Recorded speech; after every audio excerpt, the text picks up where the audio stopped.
टंडो गुलाम हैदर वेझो ॻोठ मूसा चांग में जोड़े मुबैना तौर आपघात करे छॾियो आहे। ताही अफ़सोसनाक ख़बर आहे। नाज़रीन सां शेयर कयूं पिया। कुलसुम उर्फ परी ऐं मोहम्मद उर्स चांग फाहो खाई पंहिंजी ज़िंदगीअ जो अंत आणे छॾियो आहे। टंडो गुलाम हैदर मां इहा अहम ख़बर अवां सां शेयर कयूं पिया, जिते अफ़सोसनाक वाक़ियो पेश आयो आहे। ॻोठ मूसा चांग में जोड़े मुबैना तौर आपघात करे छॾियो आहे। इन हवाले सां मूंखे ॿुधायूं पिया कुलसुम उर्फ परी ऐं मोहम्मद उर्स चांग फाहो खाई पंहिंजी ज़िंदगीअ जो अंत आणे छॾियो।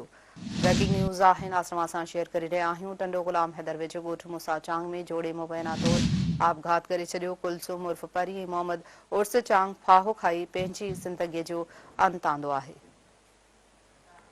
तफ़सील मालूम कयूं था सिंध टीवी न्यूज़ जी रिपोर्टर इल्ताफ़ हुसैन शाह खां। इल्ताफ़ हुसैन शाह, छा मामिलो आहे? जोड़े छो आपघात कयो?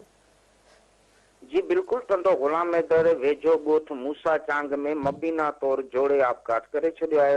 22 वरनि जी कुलसुम उर्फ परी धी अब्दुल हई चांग ऐं 31 वरनि जो मोहम्मद उर्स पुट अब्दुल मजीद चांग घर ॿाहिरां वण में फाहो खाई आपघात करे छॾियो आहे। इतला ते टंडो गुलाम हैदर पुलिस पहुची फौतनि जा लाश अस्पताल मुंतकिल कया।